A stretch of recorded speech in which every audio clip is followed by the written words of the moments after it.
All right, first question. Tell me about yourself. Say again? Tell me about You cut it, yourself. you're cutting it enough. Yeah, tell me about yourself. Well, fun question. Uh, let's say, like everyone else, I'm a little unique than most. I didn't, when I came into when I joined my job, my current job now, the military wasn't for the reason where I was like, oh yeah, I want to go and shoot people. It was more for, I want to finish school. I have certain ambitions that I want uh, to be met. And the only way to do it was to go to said school. I'm very, what is it? Not the word's not go getter, but shit, what is it? I forget. But pretty cool. I'm mostly chilled, and laid back. Um, I can normally talk to anyone. Uh, Normally, I'm pretty social, but like sometimes I'd rather be by myself. Sometimes people are just kind of a little weird. Um, huh. It's always hard when someone asks you like say something about them. I don't know. Pretty helpful when people want me to be. Uh, yeah. Other than that, I'm a pretty boring person, so it's not too much. There's not too many cool things that I do. I mean, most people count my job as like, oh man, that's cool. And I was like, yeah, I'm in IT in my job field, so it's not like I go and do all that cool stuff on a basis. As long as we go overseas.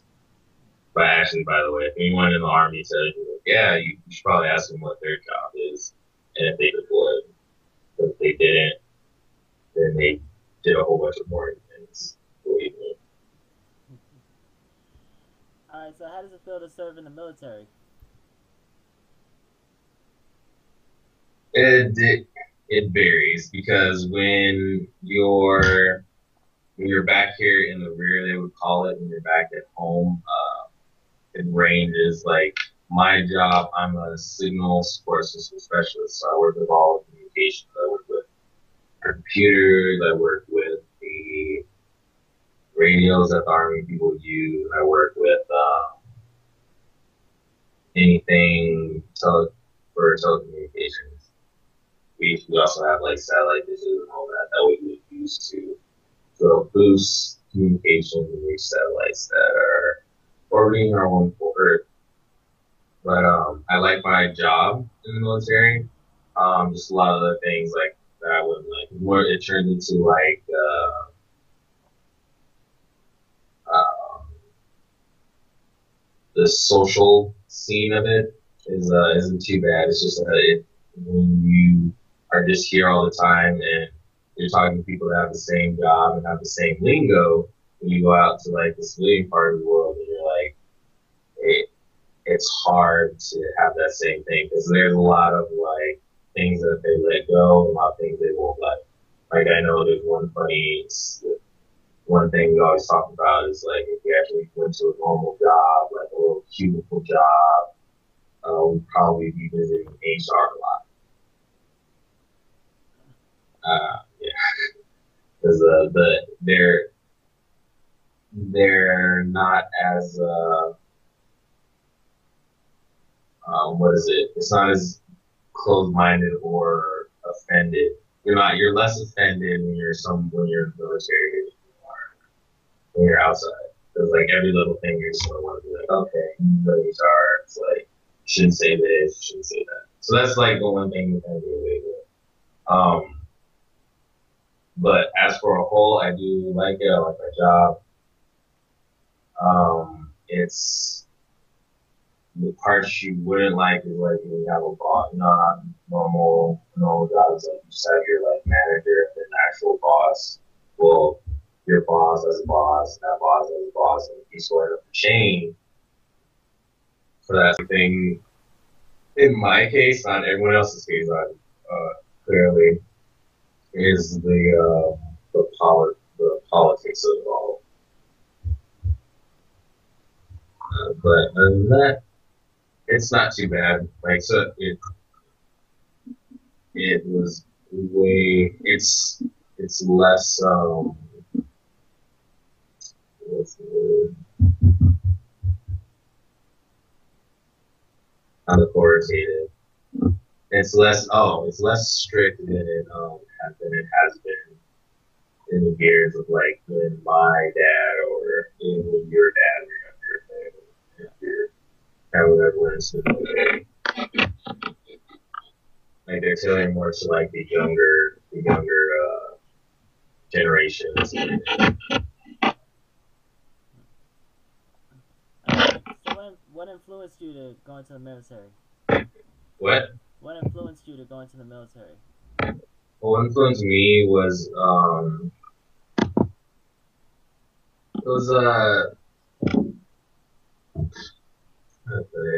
when I decided to go into the military. It was at a time in my life when really paying for school wasn't an option, and then like issues at home. I wasn't the normal. Hey, I'm straight out of high school. Let me go into the military. I never had that mentality. I was like, you know what? I don't want to continue school or anything. As soon as I got out of high school, I immediately started going to college. And then at the time, I was trying to figure out options of like how do I finish school. It's like being expensive, it's getting hard to do this back and forth, and then obviously, like I said, issues at home with parents and all that at the time, which again is funny because I've been gone for like 4 years and I'm like, oh my gosh, I can't wait to get back. It's like you didn't say that 4 years ago. It was like that whole thing, you're in the house, so and so, you're disabled. It wasn't like the normal type of generational parents now where they don't want to see their kids at like where their kids can stay home. It's like, oh, I need to go, and all that like parental jargon and all in shenanigans. But eventually, when I came in, I was trying to go and finish school because I was like, yeah, that was the whole like process of thinking. Like I have 4 years in here, I can get my degree and maybe my like master's while I'm here. I'm gonna have job experience, so then when I get out, I can go straight into my career and take care of what I want to take care of. Nice. So what would you do to change the world? What would be one thing you would do to change the world? Change the world as a whole, broad, or something within it. As a whole. As a whole. Yeah.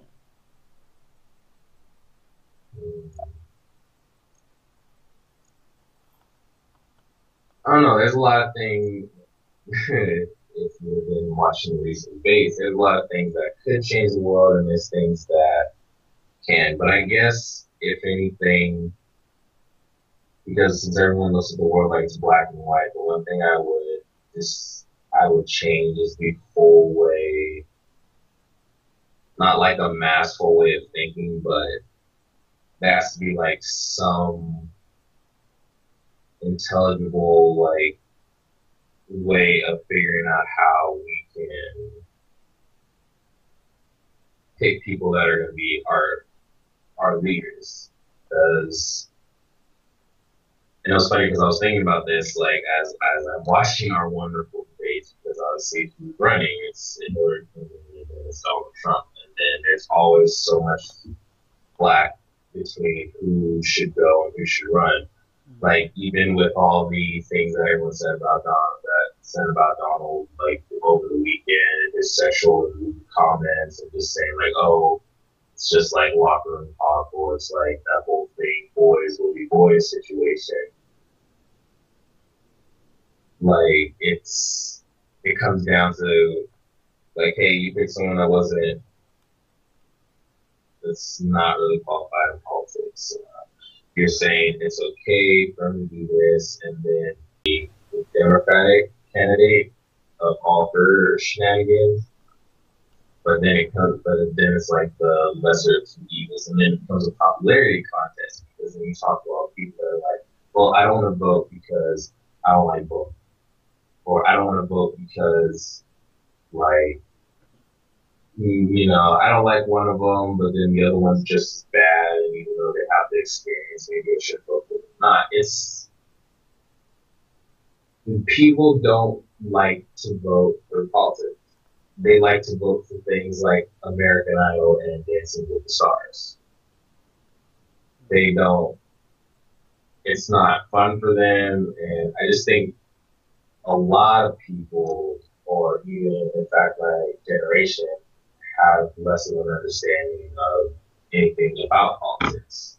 And I do know that because a friend I was talking to the other day wasn't really trying to get into a whole political debate about it, but just like so kind of what do you think of him or Donald Trump or Bill Clinton? It's like I don't really know. It's like you know who to vote for. Like, oh, I don't really know. It's that whole thing. It's like I don't know. And it's like and she's like 20, and so I'm just like, this is our generation. This is millennial. Our generation stops. The millennial generation stops at around like 35. We made to like late 30s, 35, 36. Right. People even that much older than me, like 10 years older than me, still don't know who they're going for. Just like want to do a little picture thing. It's like, nah, I'm not cool. And where are we now? Like, I guess if I could change something like that, it would be like the way of thinking because we don't have. It seems like we don't really have much to look forward to when we're like in our 50s. Like it seems like what are we gonna vote for? Like the next president's gonna be some like dude from the real world, Like it's getting to be that point because of the way it's going. It's just looking worse for us. Nice. What do you see yourself doing in the next 5 to 10 years from now? In the next five, that's a good one because I always try to plan ahead. Next 5 to 10 years, my whole idea is to be working into the career that I want. It's IT and programming. So technical support like programming and fixing, programming, creating, and all that software. I'm trying to our friends are trying to create a game, we're trying to get classes. That's what we're doing now, so we can have our future ventures. Like, maybe create apps. Be that one guy that did the Flappy Bird app, just got billions of dollars. That stupid little game that's on iPhone. Like, make things that are addicting. Like, learn the tech trade. I am a tech person. It's what I do. Computers, anything. From building my computer to like figuring out what's up, seeing issue I have on my computer, where's my webcam go, all that shenanigans. The whole plan is to when I get out, finish that year that I have for my bachelor's, then while I'm working, continue and go and get my master's degree in programming, so I can have that and have the most updated information. Go to other classes, take certifications, and have that basis. So when I'm working on my job, so I can do this and just be ready for anything coming because this technology always changes. Always got to keep up with it every day. Do something innovative. Hopefully, at some point, do something innovating, but like that's hard because like everyone seems like they're creating something for everything. So it's like, where are you gonna find that one thing that the consumer wants? Like, are you gonna be able to create it or create it better? So your company is able to make money off of it. But it's just like a working process. I'm in a field that's always changing. That is always evolving. Well, thank you so much, Michael, for your time. I really appreciate it. And I will see you soon.